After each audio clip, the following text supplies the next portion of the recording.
The quiet of the night shift at the Deep Space Monitoring Station in Nevada was suddenly broken by a rapid, rhythmic pattern that pulsed across Tom Baker's screen.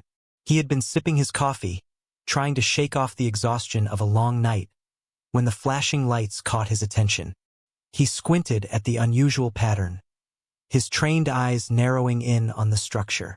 After 15 years of monitoring the stars, Tom had seen his fair share of strange signals and cosmic anomalies. But this was different. It wasn't just random space noise. There was an unmistakable rhythm to it, a regularity that suggested something deliberate, something organized. "Hey, take a look at this," he called out to his colleague, James Miller, across the room. James, bleary-eyed and clearly struggling with the late hours, pushed away from his console and walked over. Tom played the pattern again, his fingers hesitating over the controls. The flashing lights were faster now, each burst of energy sharp and deliberate. There was no doubt in his mind. This was no ordinary anomaly. James stared at the screen for a long moment, his brow furrowing. "What is that?" he asked.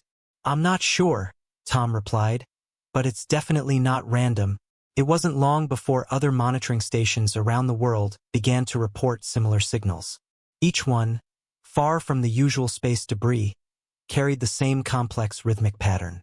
The signals were coming from beyond Neptune's orbit, deep in the Kuiper Belt, an area of space that had always been relatively quiet. But these signals weren't just anomalous, they were deliberate, and they were growing in intensity. Tom and James both knew immediately that they were witnessing something extraordinary. As the night wore on, more reports flooded in, and the data quickly spread through the military and scientific channels. Within hours, officials in the highest levels of government were being alerted. Global communication lines buzzed with urgency. Something was happening, and it was too big to ignore. James Miller hadn't slept in 36 hours when he made the breakthrough. A former codebreaker turned military analyst, he had been buried in a sea of raw data, eyes bloodshot from staring at encrypted strings of numbers and symbols. The patterns were beginning to make sense. The signals weren't just strange bursts of energy, they were coded communications. Alien communications. "Play it again," James told the computer, his voice hoarse from exhaustion. As the familiar pattern danced across the screen once more, he began to notice something. This time, the hidden message became clear. The aliens weren't trying to talk to Earth. They were talking about Earth. The realization hit him like a punch to the gut. Earth wasn't just being observed. It was being discussed. The implications were staggering. These extraterrestrials had been watching humanity, studying Earth, and most shockingly, making decisions about humanity's future. Within days, James's discovery had spread through the highest echelons of power. Governments around the world scrambled to decipher the full scope of the encrypted communications, and soon the world's leading cryptographers and analysts were working together in a secure, undisclosed facility beneath the Pentagon. There, they pieced together the fragments of alien languages that had been hiding in plain sight for centuries. A week after the first breakthrough, James found himself standing before the United Nations Security Council. His heart raced as he faced the assembly of world leaders, all eyes fixed on the screens behind him. The weight of his discovery hung heavy in the room. "Ladies and gentlemen," James began, his voice steady and clear despite the pressure. "Earth has been under quarantine." The room erupted in murmurs of disbelief. Eyes darted between leaders, diplomats, and generals. But James raised his hand, signaling for silence. The room quieted, every ear trained on him as he continued. "The signals we've detected are discussions between multiple alien civilizations about our planet's status.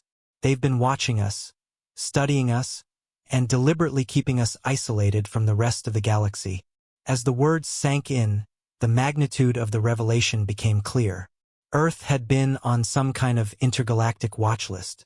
But why? "There's more," James said, his voice dropping slightly. "These communications suggest that this isn't a recent development.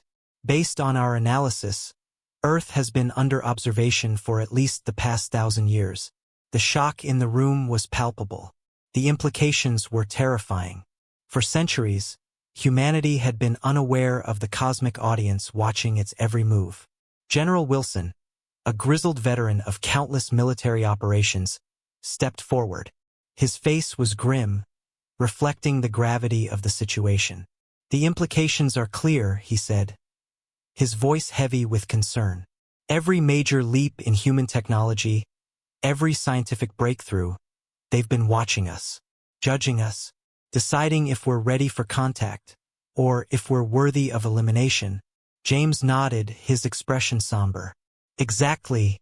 The room fell into a tense silence as the world's leaders grappled with the enormity of the discovery. The questions flooded in. Who were these aliens? Why had they been watching? And most importantly, what did this mean for humanity's place in the universe? The revelation sparked an emergency global summit in Geneva. For the first time in human history, old rivalries and nationalistic tensions were set aside. Leaders from every corner of the earth came together to discuss the unprecedented threat or opportunity that lay before them. The summit was held in the historic Assembly Hall, where the air was thick with urgency and purpose. The assembled leaders listened intently as James presented the full scope of his findings, backed by charts, data, and intercepted messages. The discussion in the room was heated. The aliens' communications painted a clear picture. Earth was considered unpredictable, dangerous even. Some alien factions argued for continued isolation, seeing humanity's rapid technological advances as a potential threat. Others, however, advocated for direct intervention, seeing humanity as a danger that needed to be eliminated before it became too powerful. "They're afraid of us," James explained, displaying more data on the alien faction's assessment of Earth's technological progress. "Our rate of advancement has exceeded their predictions. We've developed technologies along paths they never considered possible. They've underestimated us." President Adams stood up, her voice cutting through the tension. "Then perhaps it's time we showed them they were right to be cautious." The summit lasted 5 days. By the time it concluded, the world had irrevocably changed. A new body was formed, the United Earth Defense Council, tasked with coordinating humanity's response to the alien watchers. Military and scientific leaders from every nation pooled their resources, devising a strategy for Earth's first true contact with alien civilizations. As James walked out of the final session, he found himself looking up at the stars. They no longer seemed distant or cold. Now they were filled with eyes, alien eyes watching and judging humanity's worth. He smiled slightly, knowing what those watchers would soon learn. Humanity had not been as blind as they thought. In his pocket, his phone buzzed. A message from the Pentagon. New signals had been detected. The alien watchers had noticed that their communications had been uncovered. The game of hide and seek was over. The real test was about to begin, and Earth was ready. Humanity had spent centuries unknowingly preparing for this moment. Now, it was time to show the galaxy exactly what humans were capable of. As night fell over Geneva, the lights in military installations around the world began to flicker on. Secret bases and hidden facilities powered up their weapons and shields, systems that had been developed in absolute secrecy for this very moment. Humanity's response was about to begin, and the watching aliens were about to learn a valuable lesson about underestimating Earth. The quarantine was over. But now it was humanity who would decide what happened next. Meanwhile, in the icy expanse of Antarctica, Dr. Anath Thompson and her team had been excavating a site for months. But today they found something that changed everything. Embedded in the ancient ice was a metallic object, an object that was unmistakably not of Earth origin. "This is definitely not from Earth," Dr. Thompson said into her recorder, carefully brushing away more of the ice surrounding the artifact. The object was smooth, almost liquid in appearance, despite having been frozen for thousands of years. It showed no signs of rust or decay. It was almost as if it had been deliberately preserved. As they worked to free the artifact from its icy prison, the team realized it wasn't just one object. It was part of something much larger. Dr. Thompson called over one of her assistants, excitement evident in her voice. The discovery they had made was more than just a relic. It was the first tangible proof that the aliens had been here long before humanity had ever realized. 3 days after the first discovery, similar artifacts were reported across Antarctica, buried deep in the ice. As more teams unearthed relics, the pattern became undeniable. These were not random finds. The markings on the artifacts, the designs, and their materials all pointed to something much larger. A significant event that had unfolded long ago, one that humanity had never fully understood. Dr. Anath Thompson, leading the excavation team, connected with the United Earth Defense Council, UEDC, via video conference. The secure facility, tucked away beneath the excavation site, was buzzing with activity. Screens showing military and scientific leaders from around the world, all eager for an update. What we found isn't just evidence of alien contact, Dr. Thompson began, her voice steady despite the gravity of the situation. She shared a 3D scan of the artifacts, which displayed a range of items, weaponry, armor, and pieces of damaged ships, all of which bore the unmistakable marks of combat. These are remnants of battles, ancient battles. Earth has been invaded before, and we fought back without even knowing it. The room fell silent as the data streamed across the screens, showing detailed analysis of the artifacts. Carbon dating placed them at different points in history, with each discovery tied to a distinct period. The first invasion attempt, according to the analysis, appeared to have occurred around the time of the Bronze Age collapse. Dr. Thompson's voice grew serious as she continued, what we once thought was a natural disaster. The collapse of civilizations was actually humanity's first victory against alien forces. General Wilson, always the strategist, leaned forward, his face now etched with concern. How many times have they tried to invade? He asked. Dr. Thompson quickly brought up a timeline, illustrating 3 separate invasion attempts throughout history: the Bronze Age collapse, the late Antique Little Ice Age, and the year without a summer. Each of these periods had been marked by what humanity had believed were natural disasters. But they weren't natural at all. The evidence was overwhelming. Ancient humans had fought back against highly advanced alien forces, and they had won every time. We've confirmed 3 separate attempts, Dr. Thompson said, her voice calm despite the bombshell revelations. And each time humanity survived. What we thought were environmental catastrophes, wars, or even random events were actually battles. These weren't disasters. They were invasion attempts, and we survived every single one. She paused, letting the magnitude of this sink in. The council members exchanged looks of disbelief as they processed this new information. How could it be possible? How had humanity fought off alien invaders with such limited technology? Dr. Thompson continued, what's even more remarkable is how these invasions failed. The aliens had superior technology, advanced weapons, and vast knowledge. Yet they couldn't adapt to Earth's conditions. Our ancestors, who didn't even understand what they were fighting, used their knowledge of the environment and their resilience to drive the invaders back.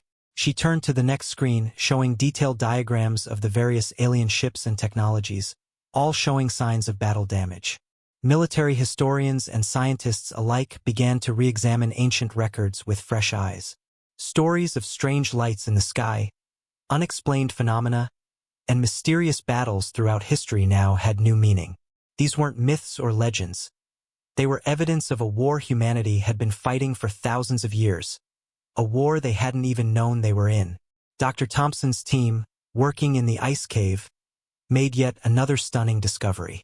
Beneath the larger artifacts, they found a small, compact device, intact despite being buried in ice for millennia. With great care, they activated the device. To their astonishment, it projected a holographic message, a warning left by the last invading force. As the hologram flickered to life, the message was clear, even in an alien language. Earth was too dangerous. The humans were too resourceful, too adaptable, and too determined to be conquered. The invaders had retreated, not because they were defeated by superior technology, but because they couldn't overcome humanity's will to survive. This is it, Dr. Thompson murmured, her voice filled with awe as she watched the message play. They left because they couldn't break humanity's spirit. They couldn't overcome our determination. Back in the UEDC's secure facility, the full weight of the discovery hit home. Earth hadn't been quarantined simply to contain humanity. It had been quarantined because the aliens feared humanity. They had seen the planet's ability to survive and adapt, and that terrified them. General Wilson stood up, his voice filled with pride and awe as he looked around the room. Our ancestors fought them off with bronze weapons and stone tools. Imagine what we can do now. Dr. Thompson glanced at the artifacts scattered across her lab, each piece telling a story of human survival against impossible odds. The physical remnants of these ancient battles were more than just historical objects. They were symbols of humanity's strength. In that moment, Dr. Thompson realized that humanity was far stronger than the aliens had ever anticipated. And now, with modern technology and a unified purpose, humanity was more capable than ever before. As night fell over Antarctica, more excavation teams arrived, ready to unearth even more secrets from the frozen depths. The ice was holding more than just relics. It held the key to understanding humanity's unknown victories. But this time, things would be different. Earth wasn't going to wait for the aliens to make the first move. This time, humanity knew exactly what it was capable of. The ancient artifacts stood as silent witnesses to humanity's strength, and soon, the aliens would learn the truth. Humanity hadn't just survived their past attempts. They had grown stronger because of them. Meanwhile, back at the monitoring station beneath Mount Cheyenne, there was a palpable sense of urgency. For 3 days straight, alien communications had increased tenfold. John Reed, the lead signal analyst, had barely slept.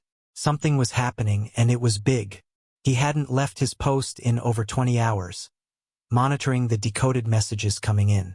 As the decoded alien messages filled the room, the tone became unmistakable. Concern. "Play that last sequence again," Reed ordered, his eyes glued to the screen.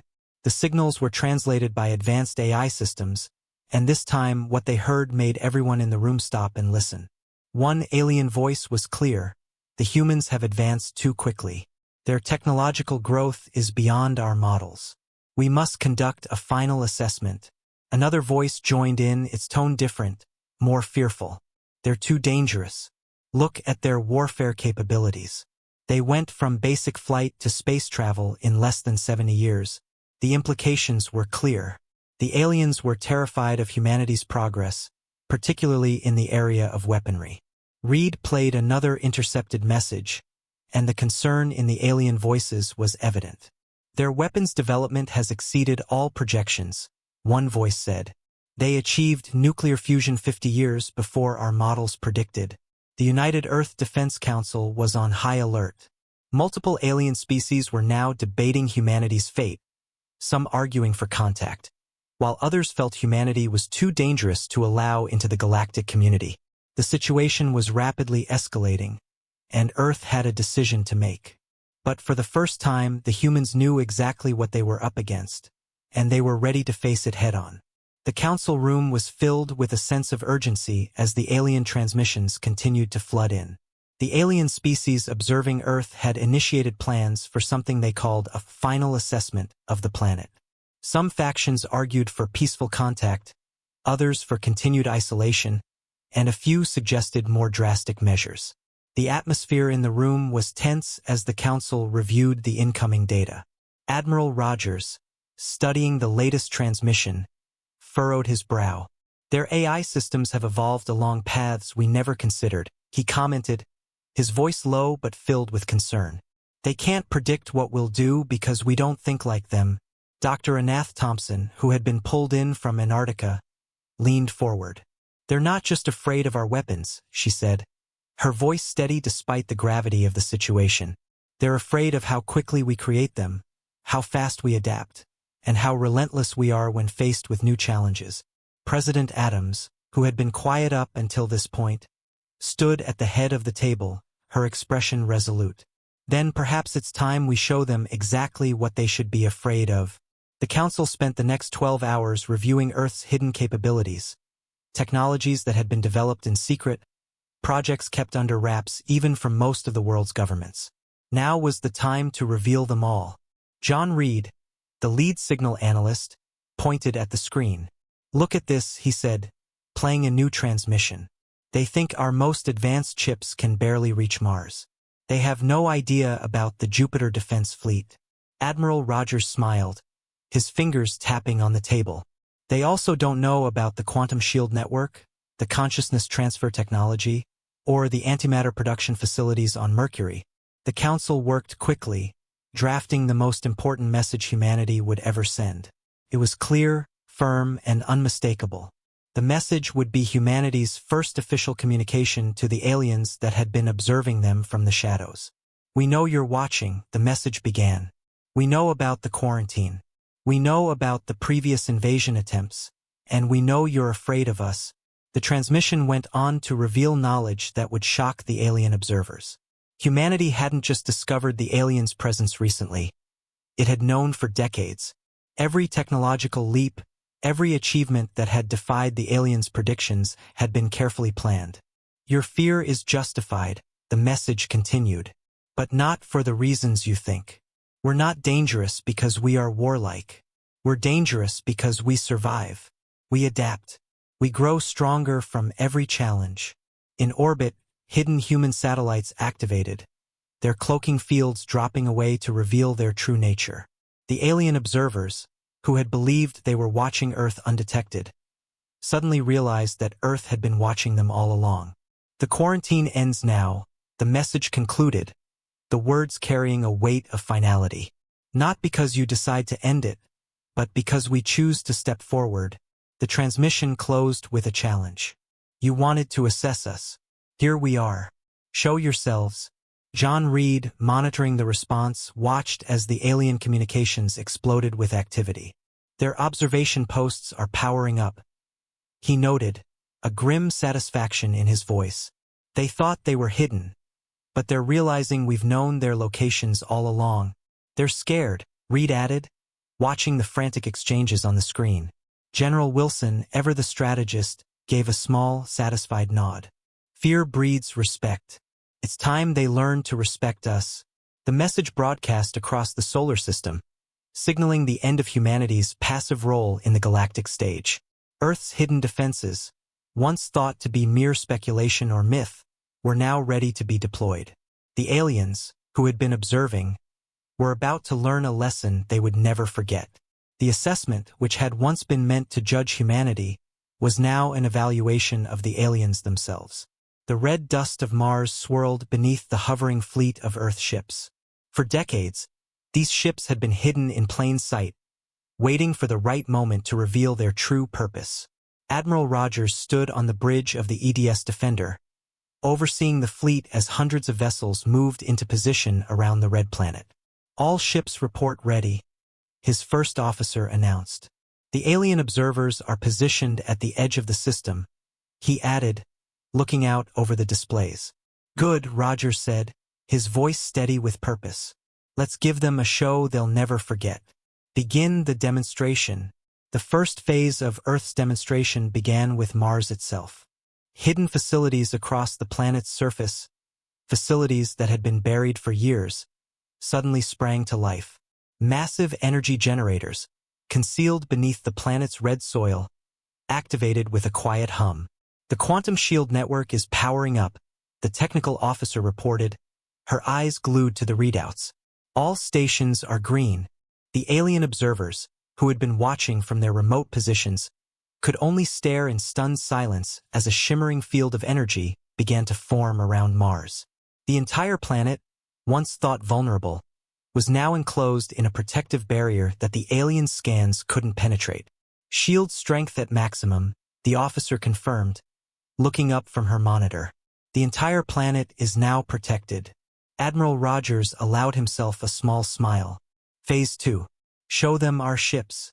The Earth fleet, which the aliens had assumed were nothing more than simple transport vessels, began to shift. One by one, the ships revealed their true nature.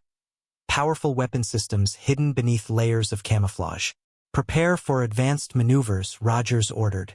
The fleet split into precise formations, demonstrating impossible maneuvers that the aliens would have never predicted. The ships moved with a precision that defied all logic. "Sir," the communication officer called, "we're detecting increased activity from the alien observation posts. They're trying to analyze our technology." "Let them look," Rogers replied calmly. Time for Phase 3. In the asteroid belt between Mars and Jupiter, several seemingly innocuous asteroids suddenly disappeared from sensors. They hadn't been asteroids at all. They were carefully disguised weapons platforms, each one holding humanity's most closely guarded secret, antimatter weapons. The demonstration began. Targeted bursts of antimatter energy struck selected asteroids, reducing them to nothing but flashes of light. Each blast was precise, controlled, an unmistakable demonstration of Earth's true power. The aliens, still reeling from the earlier displays, watched in stunned silence, realizing that humanity was far more advanced and far more dangerous than they had ever imagined. The message was clear. Humanity was no longer hiding. The final assessment was underway, but this time it was the aliens who would be judged. The United Nations Assembly Hall had been transformed into humanity's first galactic communication center. Massive screens lined the walls, each one displaying various alien observation posts scattered throughout the solar system. Admiral Robert Drake stood at the podium, his face stern and weathered from years of preparation. He had commanded Earth's hidden fleets for over 15 years, meticulously preparing for this moment. Now, with all communication channels open and the tech team confirming that the aliens were listening, it was time to make humanity's position clear. Drake took a deep breath and began, his voice firm and measured. You have watched us for centuries. You have tested us, isolated us, and judged us. That ends today. The room was silent as the screens flickered, showing the immediate reactions from the alien observers. Some tried to maintain their cloaking fields, unaware that Earth could see through them with ease. First, Drake continued, his gaze unwavering. Let us demonstrate what we know. With a simple press of a button, holographic displays sprang to life around him, revealing the locations of every hidden alien outpost within the solar system. This base behind Jupiter's moon, Moab, belongs to the species we call the Blue Sphere Alliance, he said, pointing to one of the displays. The observation post in the Kuiper Belt operated by the Crystal Collective. And yes, even your stealth station orbiting Venus. His words were steady, but each revelation sent a ripple of shock through the alien observers. They had kept their operations hidden for centuries, yet Earth had been aware of every one of them. We see you all, Drake said, his voice calm but heavy with meaning. The screens displayed images of the alien outposts, some so ancient they should have been forgotten, but Earth had known about them all along. The communications from the alien ships grew frantic as their most secret installations, some of which had been undetected for eons, were casually revealed to the world. Drake continued, undeterred by the alien reaction. We have known about your presence for generations, he said. Every time you thought you were secretly watching us, we were actually studying you. Your technologies, your weaknesses, your fears. The screens shifted, showing detailed scans of alien technologies that Earth had analyzed and understood long before the aliens had ever suspected. Your quantum communications? We decoded them 50 years ago, Drake continued, his tone growing sharper. Your stealth systems? We can track them with ease. Your weapons? We developed countermeasures decades ago. As Drake spoke, the holographic displays shifted once again, this time showing images from the Antarctic discoveries, evidence of the alien invasion attempts throughout history. The Bronze Age, the Dark Ages, the catastrophic events that had once seemed like natural disasters to humanity, were now understood as nothing more than failed attempts to conquer Earth. We remember the invasion attempts, Drake said, his voice filled with a quiet intensity. Each time you tried to conquer us, humanity grew stronger. We didn't just survive, we learned from every attack. We adapted. We improved. The screens changed, now showing scans of the alien technologies Earth had studied. With each passing moment, the audience of alien observers became more agitated, more desperate to understand how Earth had acquired such deep knowledge of their systems. This, Drake continued, gesturing to the new holographic displays, is the result of that learning. The displays filled with images of Earth's hidden defenses. Satellites, weapon platforms, energy shields, and weapon systems that had remained invisible until now. Across the entire solar system, Earth's defensive grid had been in place for years, silently waiting for this moment. The scale of Earth's preparedness was vast, and now the aliens were seeing it for the first time. This is your final warning, Drake declared, his voice growing harder with each word. Earth is not your experiment. Humanity is not your test subject. We are not awaiting your permission to join the galactic community. The time for your assessment is over. The alien communications were now broadcast across all frequencies, but their tone had changed. The calm, calculated voices that had once been so confident now crackled with panic. Some of the alien observers were attempting to establish diplomatic contact, while others scrambled to process the information they had just been given. Earth had not only exposed their most guarded secrets, but they had demonstrated that they were more prepared than the aliens had ever imagined. Drake's expression remained unwavering as the chaotic alien responses filled the airwaves. His fingers clenched into a fist, but there was no satisfaction in the gesture, only a quiet, resolute sense of purpose. This was not a moment to gloat. It was a moment to make humanity's place in the galaxy known. He turned back to the screens, his voice now resonating with the weight of history. For centuries, you have underestimated us. You've thought us primitive. You believed we could be easily contained, that we would never be a threat to your plans. But you were wrong. The screens flickered, showing Earth space fleets, hidden under layers of cloaking technology, now visible for all to see. Massive energy shields rippled around Mars and other key planetary bodies. This was the final phase of humanity's demonstration. The message was clear. Earth was not simply a planet to be watched or experimented upon. Earth was a force in its own right, and humanity was no longer waiting for permission to take its place among the stars. "We are not your playthings," Drake said, his voice unyielding. "We are not here to be observed and studied. We are here to stand side by side with the rest of the galaxy, or stand apart should you force us to. The days of isolation, of being hidden and controlled, are over. You wanted to assess us? Now it's your turn. Let the galaxy know what we are capable of.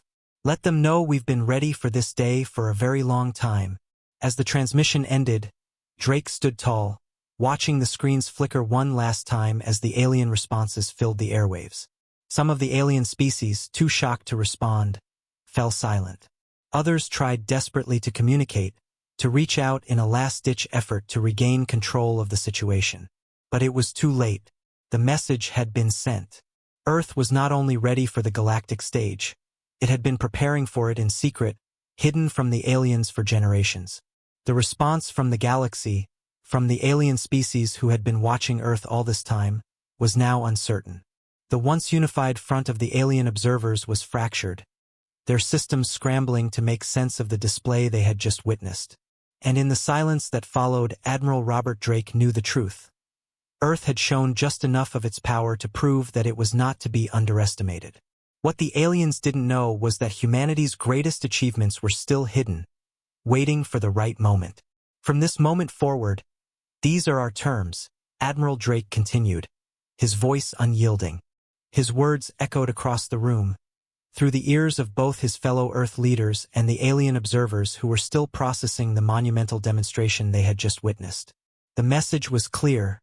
Humanity was no longer a passive species in the eyes of the galaxy. Any hostile action against Earth or its colonies will be met with immediate and overwhelming force.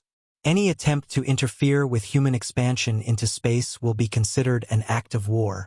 Drake paused, allowing the weight of his words to sink in.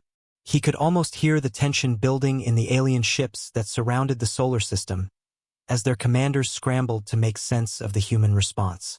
The moment stretched, and then Drake continued. "However, we are willing to establish peaceful relations as equals, not as your subjects or your scientific specimens, but as a fully recognized spacefaring civilization." He let his words settle over the alien observers. Earth was not pleading for acceptance or recognition. Humanity was demanding it. "You have 24 Earth hours to withdraw all covert observation posts from our solar system. After that, any unauthorized presence will be treated as a hostile act. If you wish to establish diplomatic relations, you will do so openly and honestly." The room was silent, and Drake could feel the weight of the moment. He stood taller, his voice carrying the weight of the collective determination of all of humanity. "Remember this, Everything we showed you in our demonstration was technology we were willing to reveal. Consider carefully what we might still be keeping hidden. The message was unambiguous. Earth wasn't just declaring its presence on the galactic stage. It was establishing its position of power. It was showing the galaxy that while humanity had revealed only a fraction of its potential, it was far more capable than anyone had imagined. The aliens were being given a choice. They could accept Earth as an equal partner in peace or face humanity's might as equals in war. The choice is yours, Drake concluded, his voice hardening with finality. Meet us as equals in peace or face us as equals in war. Either way, the time of hiding and watching is over. Humanity has risen, and we are here to stay. The transmission ended with a finality that was impossible to ignore. The alien observers, once calm and composed, now scrambled to respond. Humanity had made it clear that they were done waiting, done being hidden, done being observed. Now they were setting the terms. The deadline was approaching fast, and the alien ships in the outer reaches of the solar system began to stir. Captain Mike Turner, stationed at the Tactical Command Center, studied his display intently. Multiple ships approaching from the outer system, he reported, his voice calm but with a clear edge of anticipation. They're flying with active beacons. No weapons charge. General Wilson, standing nearby, nodded grimly. They got the message, he murmured. What about the observation posts? 90% have already withdrawn, Turner answered, his eyes fixed on the screen as the ships neared Earth's orbit. The remaining few are powering down now. They're actually following our orders. As the deadline expired, the first alien diplomatic vessel appeared in Earth's orbit. It was massive, designed clearly to impress, but the humans watching from the surface of Earth knew something the aliens did not. They could see right through the hull of the ship. They knew its crew count and could analyze its technology in real time. They're broadcasting on all frequencies, the communications officer called out. Multiple species, all requesting permission to land. She paused, a note of surprise creeping into her voice. Some of them seem afraid. The main screen lit up, and the first official alien transmission was received. The speaker was tall, with crystalline features, a member of the Crystal Collective.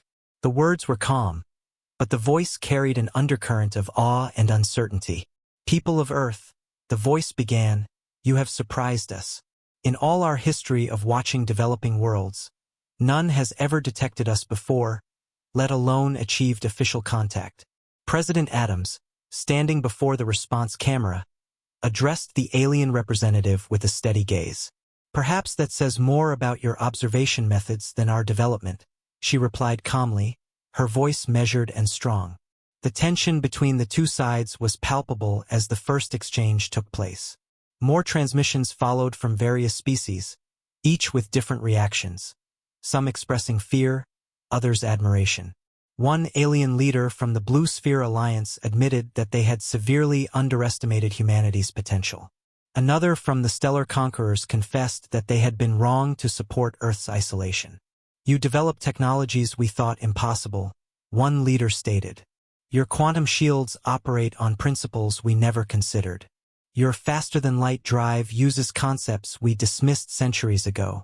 From her research station in Antarctica, Dr. Thompson couldn't help but smile as she monitored the communications.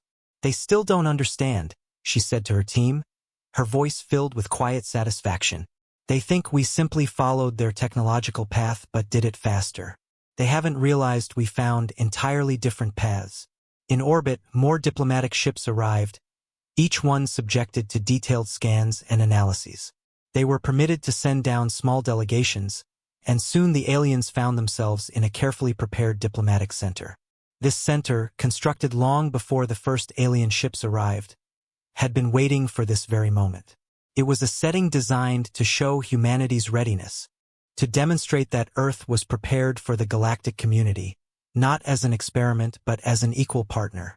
Your civilization is unique, one alien representative admitted during the initial meetings. Most species develop along predictable lines. They follow the same technological progression we did. But humans, you created technologies we never imagined, because you never had to survive the way we did, General Wilson, standing alongside President Adams during the discussion, nodded in agreement. You never faced the challenges we did. You never had to survive knowing there were hostile forces watching you, waiting to strike. You never had to live with the knowledge that every step we took, every technological leap, was watched by eyes we couldn't see. The alien delegations were shocked to learn that humanity had detected their presence long ago, that every development Earth had made, every new technology, had been created with the knowledge that humanity was not alone in the universe.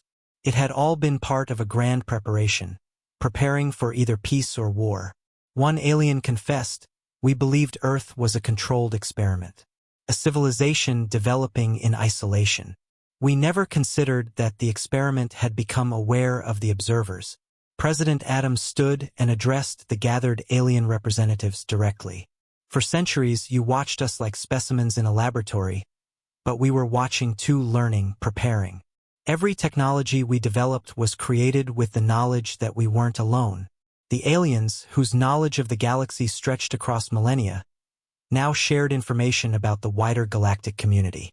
Thousands of spacefaring civilizations existed, they explained, but none had developed like Earth. Most species followed predictable developmental lines. Earth, however, had defied expectations, carving its own path and making breakthroughs that had once seemed impossible.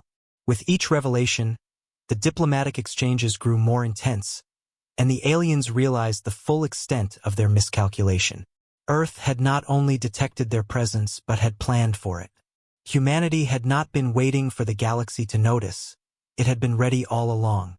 And now, Earth was ready to take its place in the galactic community, not as an experiment but as an equal. A quantum shield network, when you should have barely mastered nuclear fusion. One alien scientist marveled in disbelief. You achieved faster-than-light travel without using any of the standard approaches? How?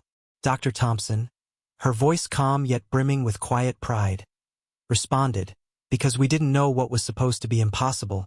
She paused for a moment to let that sink in. "We found our own ways. We developed our own solutions.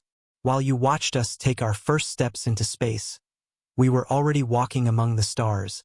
It was a bold statement, but as the first day of official contact drew to a close, the aliens had learned a crucial lesson. They hadn't been observing a primitive civilization struggling to advance. They had been watching humanity quietly prepare for this very moment. The balance of power had shifted.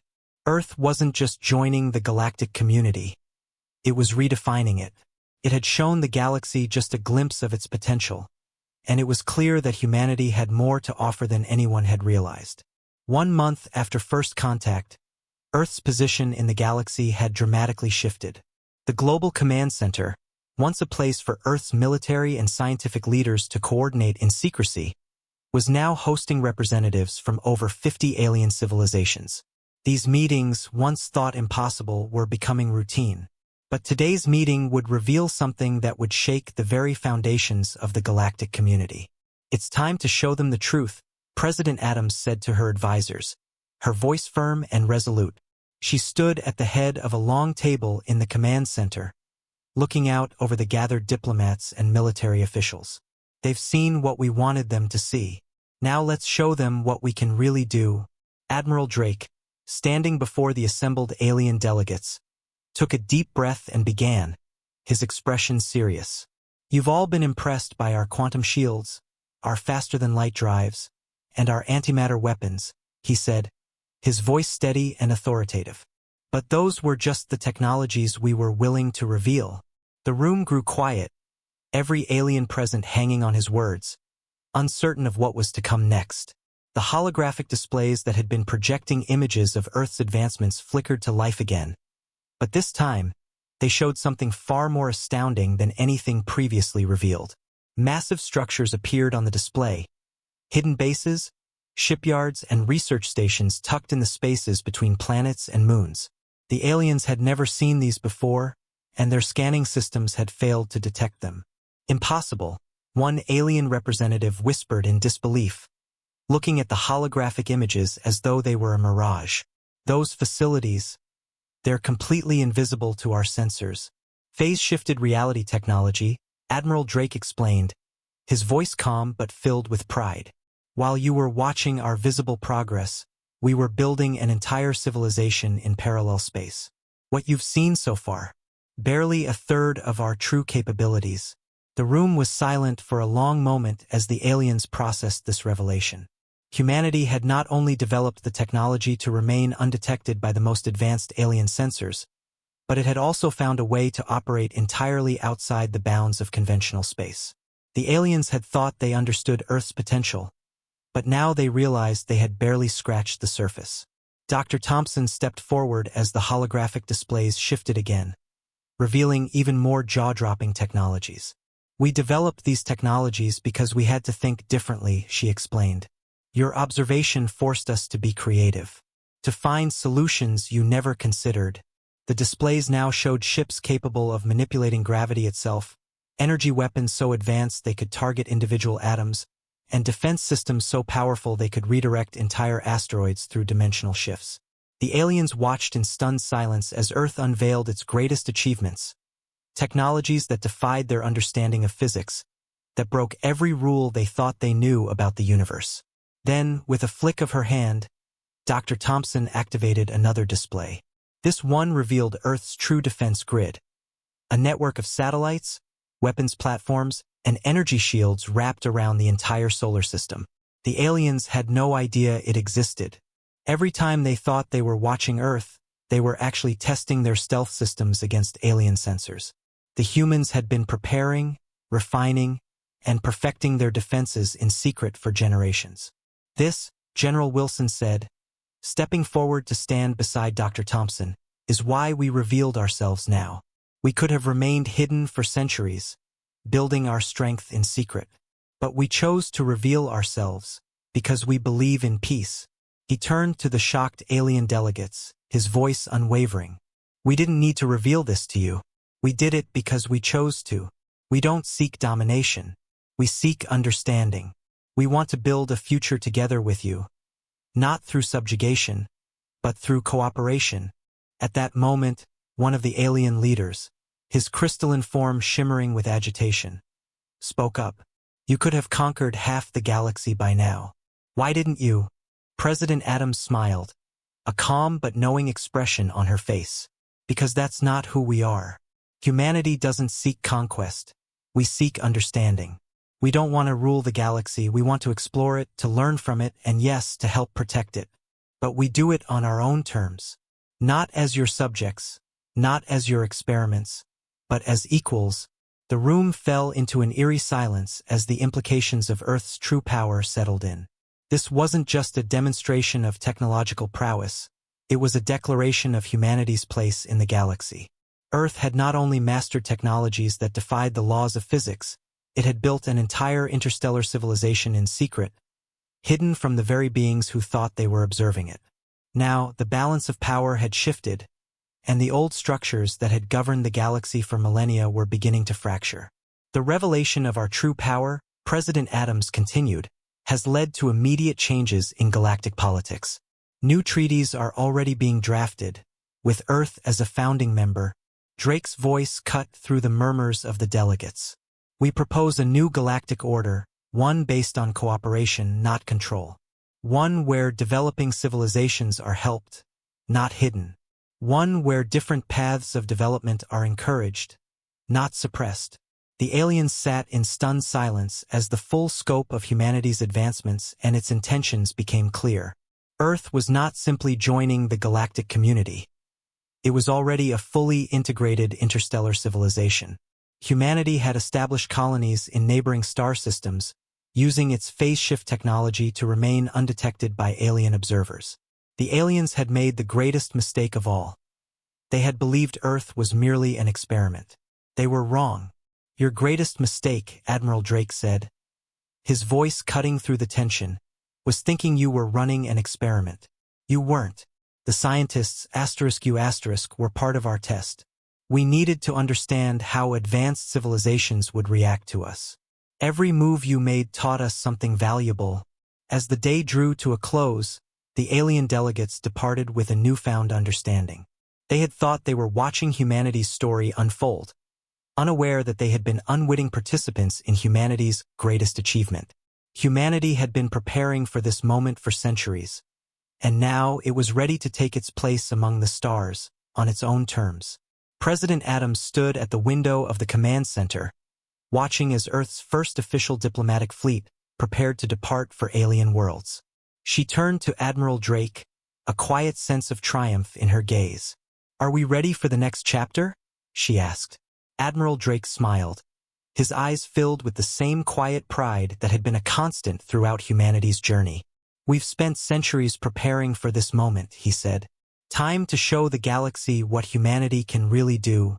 Above them, the fleet flickered into visibility, then vanished again as it headed out into the stars.